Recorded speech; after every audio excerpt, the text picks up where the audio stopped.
icyambere Amerika ntutegereze ko izamanura umusirikare ngo umubone ku butaka bwa Kongo ngo niwe uri kurasa. Ahubwo Amerika izaba ifite abatrena abatoza batoza igisirikare kuko ubu none turi kuvugana nta ngabo na zimwe zo ku isi zafatanya n'igisirikare cya Kongo ngo batsinde intambara. Urabona ko Burayi na Amerika bameze nk'abatangiye gushwana. So abanyaburayi bamaze kubona ko bazubaye Amerika ishobora kuza hariya muri Kongo ikagira utuntu yikorera abanyaburayi bakaburizwamo.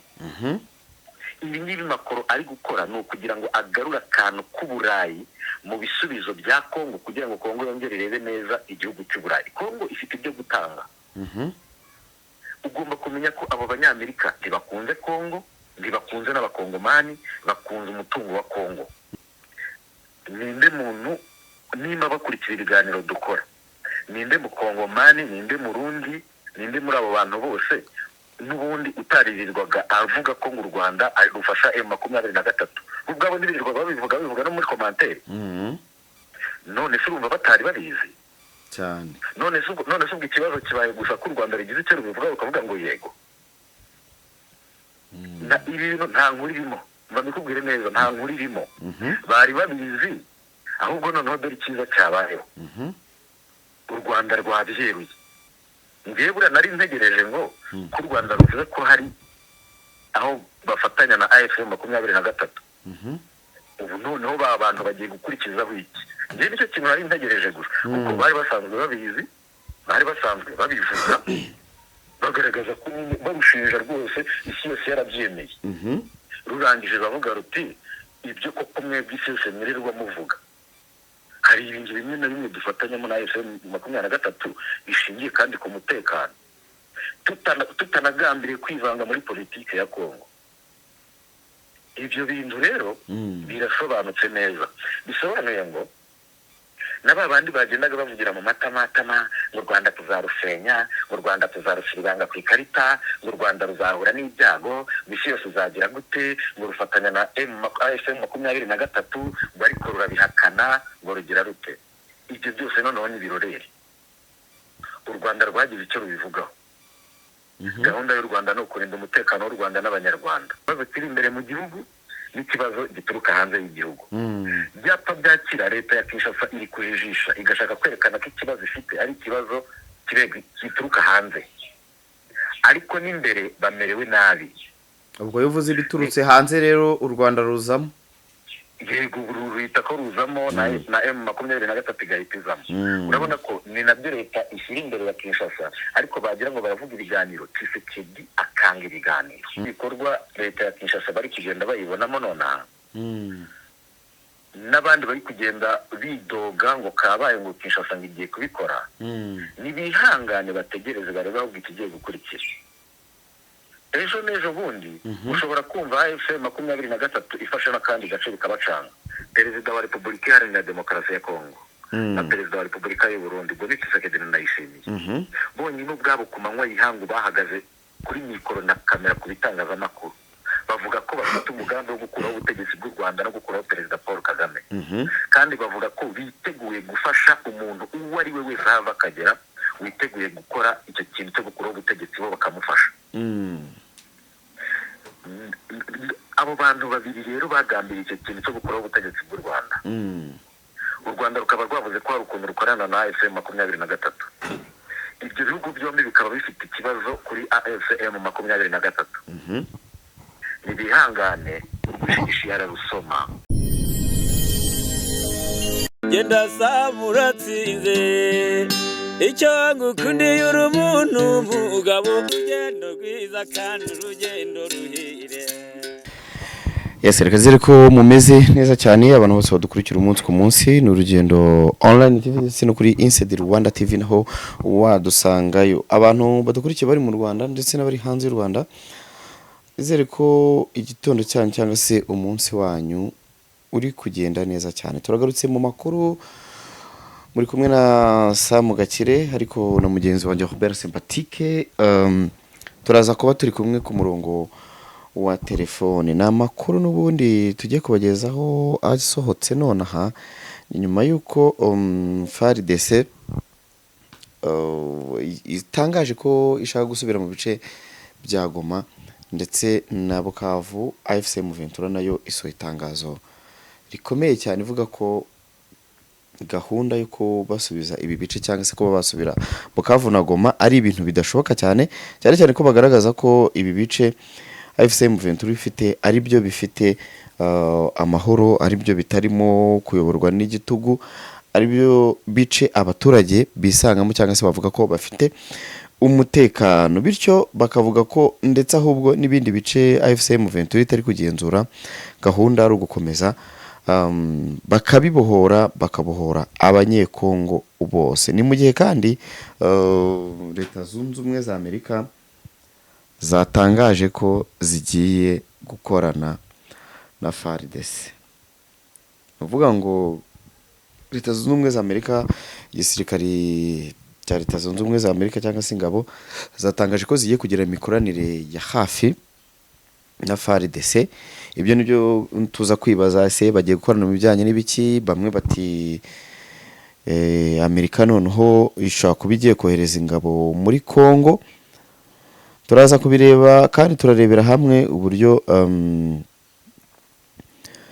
Ubufaransa nabwo bwamaze kwemerera Kongo ko bugiye kugira ubufatanye. Ibi ni ibintu abantu benshi bari kwibaza bati ese ubu bufatanye habo bwa Amerika habo bw'Ubufaransa nubwo kuza kwirukana AFC M23 mu bice yafashe, nubwo kuza gufasha Kongo kurwanya AFC M23, nubwo gukora iki mu gihe kandi ibi byose biri kuba Leta Zunze Ubumwe za Amerika binyuze mu nteko nshinga amategeko, umudepite ushinzwe gukurikirana akarere ka Afurika yatangaje ko FDLR idakwiriye kuba iri mu burasirazuba bwa Repubulika Iharanira Demokarasi ya Kongo, cyane ko ashimangira avuga ko ariho ibi bibazo byose by'umutekano muke bituruka kubera FDLR. FDLR kandi aho iri Burundi biravugwa ko yatangiye cyangwa se n'ubundi yatangiye gukomeza umugambi wayo n'ibikorwa bibi ifite cyangwa se isanzwe ikora hiri muri Bujumbura. Iyi FDLR rero yagiye Bujumbura, abantu barabizi ko nyuma yuko Perezida Ndayishimiye atangaje ku mugaragaro cyangwa se ahaye karibu FDLR kugira ngo yegere Burundi. Ni mu gihe AFC M23 yari imaze kwigarura bino bice cyangwa se ahantu hose u Rwanda ruhana imbibi na Kongo, aho FDLR yanyuraga izagungabanya umutekano w'u Rwanda hose yari hamaze kugenzurwa na AFC M23. Niko rero kujya gukorera i Burundi, aho bivugwa ko ntabwo Perezida w'u Burundi afasha FDLR, Perezida w'u Burundi akorana na FDLR, barakorana bya hafi ntago ifata. Bavuga ko etamajoro yaba bo muri FDLR ibarizwa i Bujumbura, aho n'ubundi bakomeje umugambi wabo w'uburyo bashobora bahungabanya umutekano w'u Rwanda. Abantu benshi bakibaza ati ibi bimaze igihe ntako batagize, barabigerageje ariko umugambi wabo warabapfubanye, umugambi wabo waranze. Ibi ni ibintu bimaze igihe kinini bibanyira ngo ibintu bya FDLR Leta y'u Rwanda yakunze no kujya ibivugaho cyane, bamwe ntibabe banabiha umwanya cyangwa ngo babyemere, ariko abenshi bagenda bemezwa n'ibimenyetso cyane ku byo guhungabanya umutekano w'u Rwanda. Ku murongo wa telefone reka tuzane mugenzi wanjye Robert Sympathique, waramutse wiriwe, uraho neza? Komera cyane Samu, mumeze mute mwebwe? Na mahoro, tumeze neza, turaramutse, turakomeye. Reka tunasuhuza abakunzi bacu ku Rugendo Online TV ndetse na Inside Rwanda TV. Turabasuhuje cyane, ngira ngo nabo bakwikirije Sympathique. Rero ngira ngo ntabwo uri muri studio z'urugendo, ariko n'ubundi uri mu rugendo. Nari maze kubwira abantu ko tugiye kuganira, tugiye kwinjira mu ngingo zivuga uburyo Leta Zunze Ubumwe za Amerika zamaze kwemerera FARDC ko bamaze gusinya amasezerano y'imikoranire na FARDC. Yego. Ubwo turaza kwibaza ngo ayo masezerano y'imikoranire ni imikoranire yo kuza kwirukana AFCM 23 mu bice yafashe, cyane cyane ko leta ya Kongo yanatangaje ko AFCM 23 igomba kuva Bukavu na Goma ndetse no mu bindi bice yafashe. Yego. Bikaza bikurikiranye na ejo bundi ubwo musibejo nibwo perezida Antoine Félix Tshisekedi yari ari kumwe na Emmanuel Macron w'u France, aho nawe yamwemereye ko agiye kumufasha. Yego. Abantu bari kwibaza bati ibi noneho ntago byaba bigiye gushyira iherezo kuri iyi ntambara, cyane cyane ko abantu bagiye bavuga ko Amerika niyo hereza ingabo zize zirwane zikubite AFCM 23 zikure mu bice yafashe, noneho Amerika bayiha ibirombe, bayiha amabuye, bayihembe, kuko irabikoze ibintu bidasanzwe. Ibi ngibi sympathy urabifata utereka duhere kuri Amerika. Ntago ari ubwa mbere Amerika isinyana amasezerano na Kongo, nubundi hari ndakeka ko nubundi ayo bagiranye arakubiye mu ya Washington. Ibyo ibiri kuvugwa ntago ari amasezerano mashya. Yego. Ni ibikubiye n'umundi mu yari asanzwe. Yego. Ubu bufatanye ntabwo ari ubufatanye na guverinoma, ubufatanye na FARDC ni igisirikari. Kuva ari ubufatanye na FARDC rero biravuga ko hari nyine kubafasha kurwana. Yego. Sympathique. Ibi noneho ntago bigiye gutuma tubona FARDC ihora yaturutse ibunagana ihondagurwa nayo 23.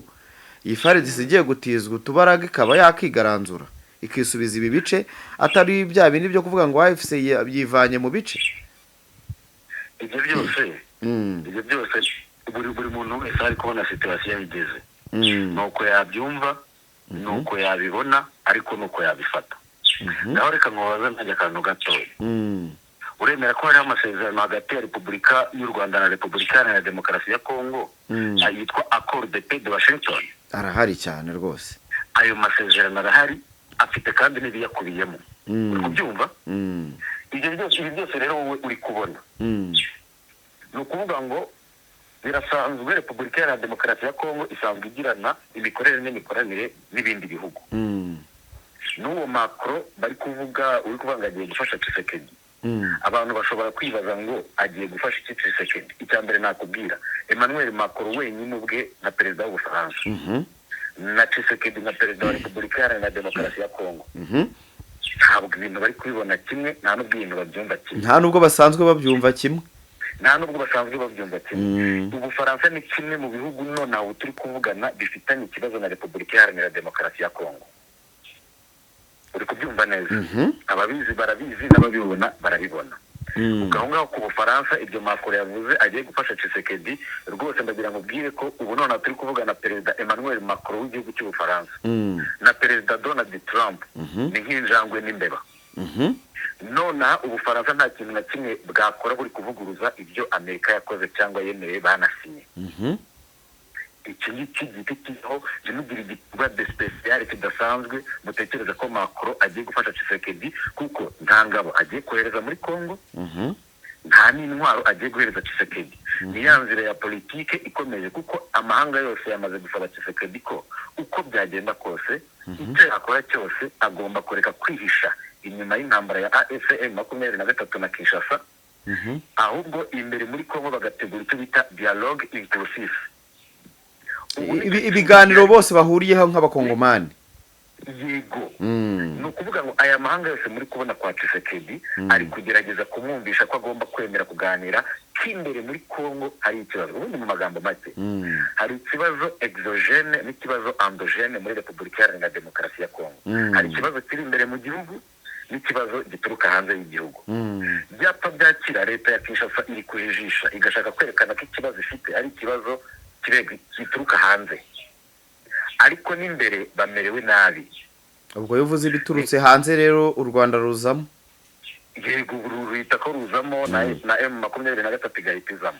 Urabona ko ni nabyo leta ishyira imbere ya Kinshasa, ariko bagira ngo baravuga ibiganiro, Tshisekedi akanga ibiganiro. Icyo rero nicyo kibazo. Nonaha hariho gahunda yo kwemeza Tshisekedi ko agomba kwemera ibiganiro byapfa byakira. Noneho ikibazo cya AFM 23 na Kongo nacyo cyo gifite uburyo bagiye babisinyaho. Hari ukuntu procedure zizagenda, haba mu masezerano ya Washington, haba no mu masezerano ya Doha. Ibyo biganiro byose bizakomeza uko n'ukuri guhari. Ibyo abantu bari kubona rero ngo ingabo za Amerika ngo kugira gute ngo Amerika igiye kumanura ingabo. Amerika igiye kumanura ingabo muri Kongo. Icyo nicyo nari ngiye kuvugaho. Nta gihugu na kimwe nonaha nakubwira ngo Amerika izamanura ingabo zayo ngo ziza zirwane. Ahubwo noneho igisirikare cy'igihugu cya Leta Zunze Ubumwe za Amerika n'igisirikare cya Repubulika Iharanira Demokarasi ya Kongo baragirana bilateral agreement. Niba mara kugirana bilateral agreement mu bikorwa bya gisirikare, ibikorwa bya gisirikare rero biba bitandukanye. Hari ugutanga ibikoresho bya gisirikare, hari ugutanga imyitozo ya gisirikare, hari ukohereza ingabo n'ibindi. Igihari rero hagati ya Leta Zunze Ubumwe, igisirikare cyayo n'igisirikare cya Repubulika Iharanira Demokarasi ya Kongo, icyambere Amerika ntutegereze ko izamanura umusirikare ngo umubone ku butaka bwa Kongo ngo niwe uri kurasa. Ahubwo Amerika izaba ifite abatrena, batoza igisirikare. Kuko ubu none turi kuvugana nta ngabo na zimwe zo ku isi zafatanya n'igisirikare cya Kongo ngo batsinde intambara, kuko Kongo isa n'itagira igisirikare. Ariko noneho ngo abagambaniraga igisirikare cya Kongo kubera ko nyuma yaho Tshisekedi abafungiye ngo ubu noneho abafunze, ubu abasigayemo noneho ngo bararyaye cyane. Ibyo ngibyo ni ukwibeshya.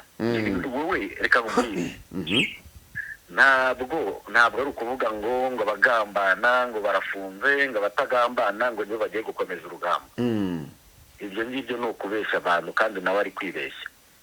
Ikintu gihari nonaha nakubwira, ibihugu byinshi muraza kubibona mu masezerano na Repubulika Iharanira Demokarasi ya Kongo. Kandi buri gihugu cyose muri buze kubona mu mishyikirano na Repubulika Iharanira Demokarasi ya Kongo kiraba kiri guharanira inyungu zacyo nkacyo. Ubu nonaha ibyo muri kubona bya Macron, urabona ko Burayi na Amerika bameze nk'abatangiye gushwana. So abanyaburayi bamaze kubona ko bazubaye, Amerika ishobora kuza hariya muri Kongo ikagira utuntu yikorera, abanyaburayi bakaburizwamo. Ibi ngibi Macron ari gukora ni ukugira ngo agarure akantu k'Uburayi mu bisubizo bya Kongo, kugira ngo Kongo yongere irebe neza igihugu cy'Uburayi. Kongo ifite ibyo gutanga.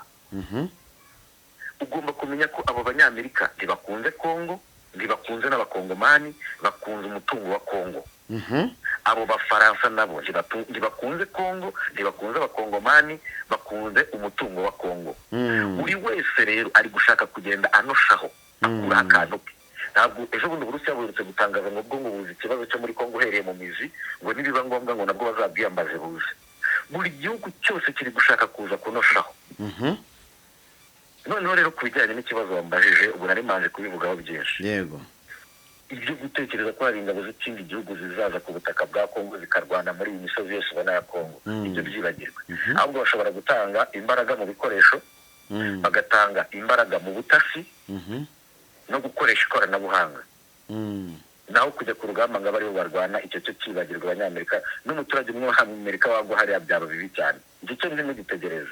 Igihari rero, abantu nonaha bitewe n'ibikorwa leta ya Kinshasa bari kugenda bayibonamo nonaha, n'abandi bari kugenda bidoga ngo kabaye ngo Kinshasa ngo igiye kubikora, nibihangane bategereze barebe aho ikigiye gukurikira.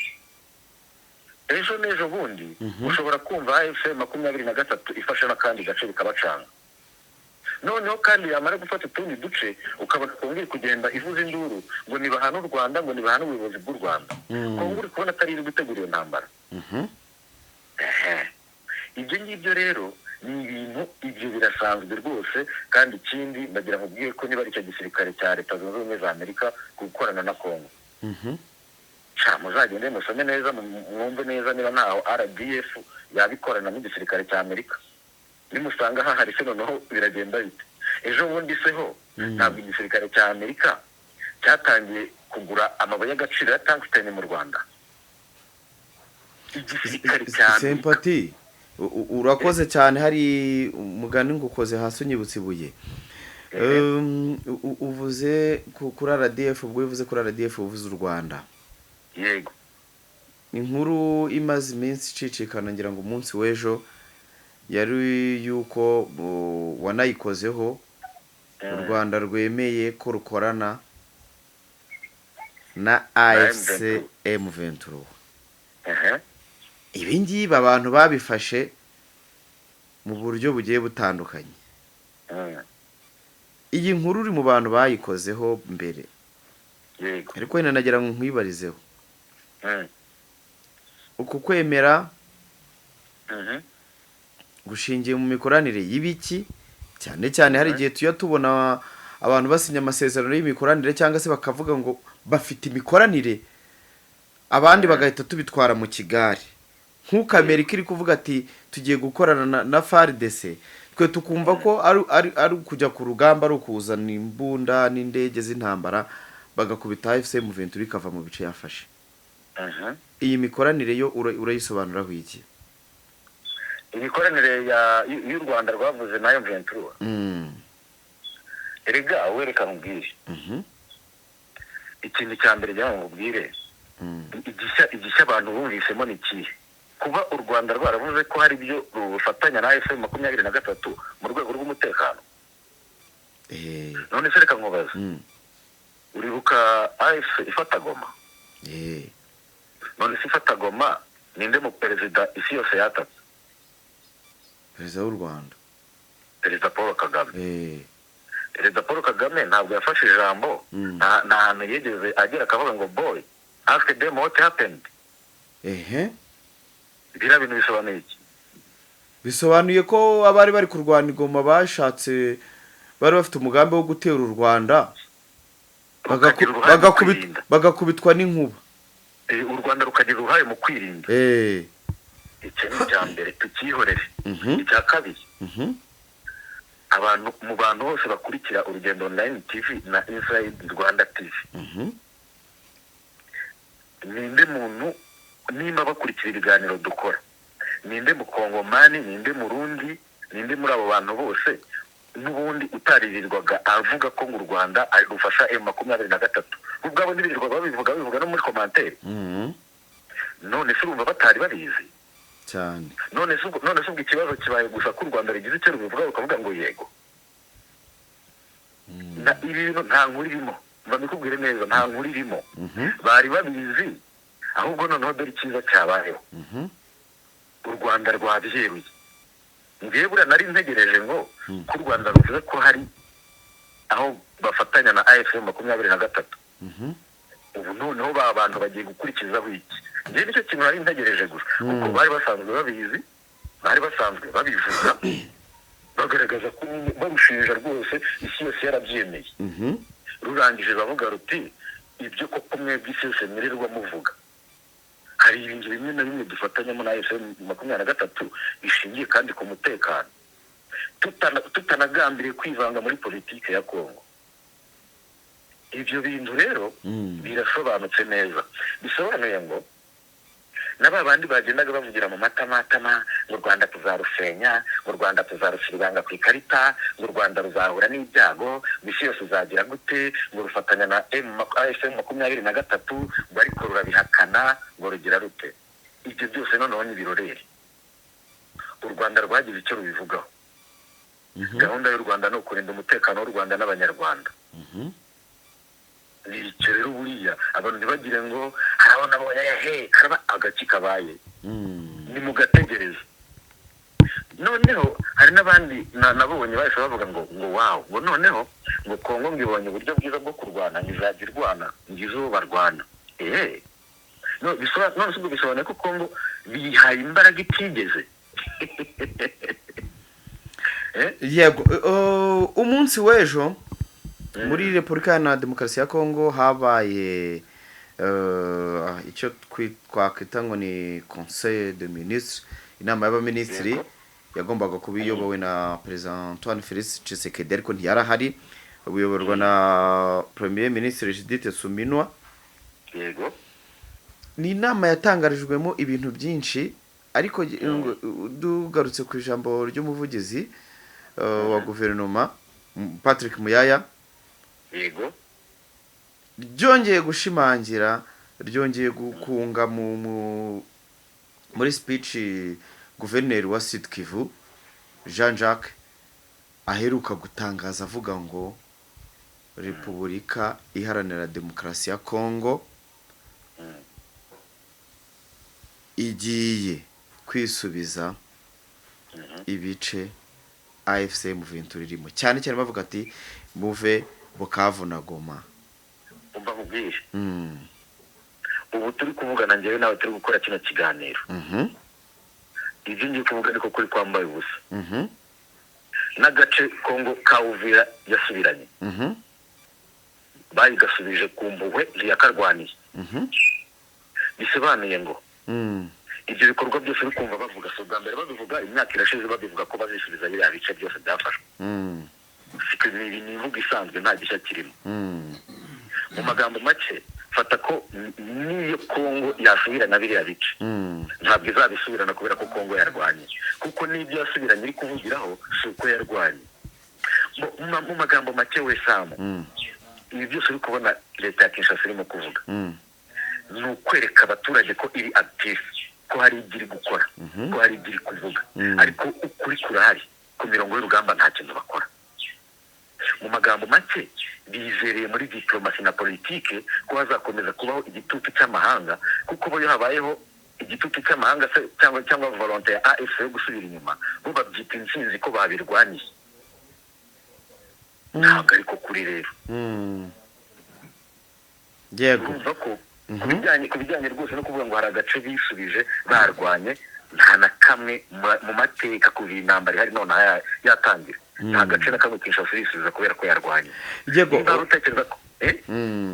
Ibyo birumvikana cyane. Sempa, wenda turi kubuze kugana ku musozo, tukureke ubanze unanasuhuze umuryango wawe cyangwa se unitegure kujya gusenga. Ikibazo cya FDL riri mu Burundi cyongeye kuzamuka cyane. Iyi FDL twagiye dukora mu Burundi, yego twagiye dukora ibiganiro byinshi tuvuga ko nyuma y'uko AFC M23 yigaruriye ibice byose bihana imbibi n'u Rwanda, FDL ifite umugambi, ihorana umugambi wo guhungabanya umutekano w'u Rwanda. Yabonye nta handi hantu izahurira n'imipaka y'u Rwanda cyangwa se yegereye u Rwanda uretse i Burundi. Binavugwa ko etat major byayo ikorera i Bujumbura i Burundi. Yego. Ibi byagiye bivugwa binashimangirwa ko kandi ati ntabwo ndayishimiye afasha FDLR ahubwo akorana nayo. Ibi ni ibintu byagiye bigaragara kuri Tshisekedi ubwo yajya ahamagarira abatavuga rumwe bose n'ubutegetsi bw'u Rwanda, ababwira ko ashaka kubafasha gukuraho ubuyobozi bw'u Rwanda. FDLR buri gihe mu Burundi barayihakana. Bamwe mu bantu bari Burundi tuganira cyangwa se bamwe bavuga mu binyamakuru bavuga ko FDLR iri mu Burundi kandi n'ubundi ibikorwa byayo bibi, umugambi wayo iwukomeje. Yego. Ibi bintu byo ni intambara. U Burundi buhora buvuga ko bwo bushaka amahoro, u Burundi buhora buvuga ko bwo rwose ngo bwageze umuturanyi mu bari ko bwo baba mu nzira nziza. U Burundi bucumbikira FDLR. Ibi byo urabona si ukwikururira icyago. Umva nkubwire Samu. No kuvuga ngo hari ukuri kugomba kuba guhari. Nabonye hari abantu bari kugira commentaire ngo u Rwanda rwavuze ko ngo rukorana na FM23. Ariko reka nanjye nkubwire, Perezida wa Repubulika Iharanira Demokarasi ya Kongo na Perezida wa Repubulika y'u Burundi Boni Tshisekedi nayishimiye. Bonyine ubwabo ku manywa yihangu bahagaze kuri mikoro na kamera ku bitangazamakuru bavuga ko bafite umugambi wo gukuraho ubutegetsi bw'u Rwanda no gukuraho Perezida Paul Kagame, kandi bavuga ko biteguye gufasha umuntu uwo ari we wese ahava akagera witeguye gukora icyo kintu cyo gukuraho ubutegetsi bo bakamufasha. Abo bantu babiri rero bagambiriye icyo kintu cyo gukuraho ubutegetsi bw'u Rwanda.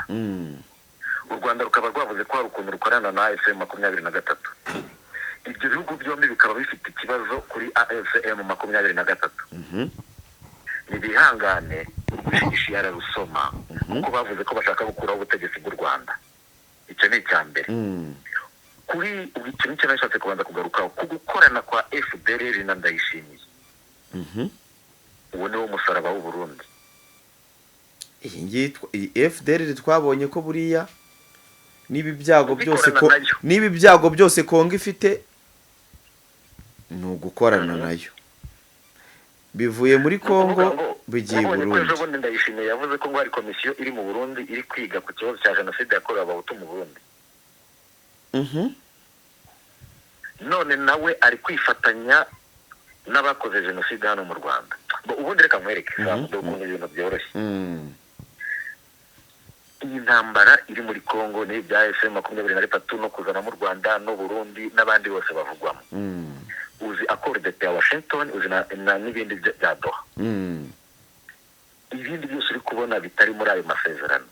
No kujijisha abantu kuko bifite ukuntu biri kwigwaho, bifite ukuntu biri gukorwa, ndetse unarebye neza. Iyi nama yabereye muri Kongere ya Amerika ejo bundi. Yavugiwemo ibintu byinshi ku Rwanda, ivugirwamo ibintu byinshi kuri Kongo, ariko abantu nabonye barashatse kugenda babivuga kwabo, bagaragaza Kongo, bameze nk'abari kuvuga ko hari uko Leta Zunze Ubumwe za Amerika zavuze ko utabasha gutandukanya Repubulika Iharanira Demokarasi ya Kongo na FDLR. Turi kumwe cyane. Leta Zunze Ubumwe za Amerika zavuze ko FARDC itabasha kwitandukanya na FDLR. Kandi Leta Zunze Ubumwe za Amerika zivuga ko zidashobora kwihanganira ko FDLR baguma mu burasirazuba bwa Kongo. Bavuga ko Repubulika Iharanira Demokarasi ya Kongo yasinyiye muri Leta Zunze Ubumwe za Amerika gusenya FDLR ikanayitsitsura. Batangariza no k'ibyo Leta ya Kinshasa igomba kubishyira mu bikorwa do A a Z. U Rwanda bavuga ko utabasha kurutandukanya na M23 ko rukorana na AFM 23. Kandi ko rugomba guhagarika ubufasha bwose u Rwanda ruha AFM 23. U Rwanda rwari rwamaze ibyo byagiye no kuvuga muri iriya nama, u Rwanda rwamaze kudepoza ibaruwa ikubiyemo ko hari ibyo rukorana na AFM 23. Abantu rero nibarekeraho kubeshya. Ku ruhande rwa Kongo hari ibireba birimo gusenya FDLR, ku ruhande rw'u Rwanda hari ibirureba birimo kurekeraho gufatanya na AFM 23. Amerika iri kubikurikirana do A a Z, na ziriya ngabo uri kumva zo muri Amerika ziri kujya muri Kongo ntabwo zigomba kujya beyond y'ayo masezerano yuko Kongo igomba gusenya FDLR. Birabeshya rero nta gishya rwose. Niba Kongo idafite gahunda yo gusenya FDLR rwose yihanganye izakomeza ibona ishyano. Yego Sempa, reka ngushimire cyane, urakoze. Wenda turaza gusubira n'ubundi turakomeza kubana gutyo muri ubu buryo. Ibyo byose wenda ejo abantu barakubona muri studio live wagarutse. Ejo mu gitondo akazi karakomeza. Asante sana, reka ngushimire Sympathique. Asante sana turi kumwe cyane. Reka nanashimira abakunzi bacu bakomeze kugira ibihe byiza, turabakunda cyane. Ngayo nguko rero, ngayo nguko ayo niyo makuru ahari. Abantu badukurikiye bari mu bice bigiye bitandukanye, ubwo namwe ibitekerezo byanyu iyo duhuriye muri comment tukahaganira mukatwungura n'ibitekerezo. Buriya turi umuryango, kandi umuryango usangira ibitekerezo. Mwese muhawe ikaze mu bitekerezo mu rubuga rwashyira ibitekerezo, ubundi dukomeze dushaka amakuru yizewe cyane. Kandi ndabizeza ko mu kanya n'ubundi dufite mugenzi wacu uri ku kiwanja uri buze kuduha amakuru meza yizewe. Asante sana abantu bose bari badukurikiye, mugubwe neza.